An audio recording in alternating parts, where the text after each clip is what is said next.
Hi, my name is Victor Joe, and I'm the Medical Director of the UC Irvine Health Regional Burn Center. Advancements in burn care have resulted in unprecedented survivability from burns, now at all comers at 97%. Nevertheless, burn injury continues to affect millions of people in the United States and around the world. In the United States, over 1 million people every year are affected by burn injury and resulting in over 3,000 deaths per year. Globally, the impact of burns is even greater, affecting over 11 million people and resulting in over 265,000 deaths per year. In the 1970s and 1980s, early excision and grafting was one of the advancements that led to improvements in burn outcomes.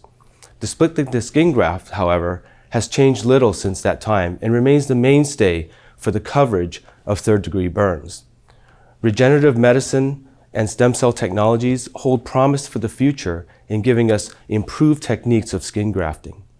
Recent advancements have led to such improvements, but the future still holds greater promise if we can develop technologies that result in scarless skin surgery, resulting in full function and normal cosmetic outcomes. This is considered the holy grail of burn surgery.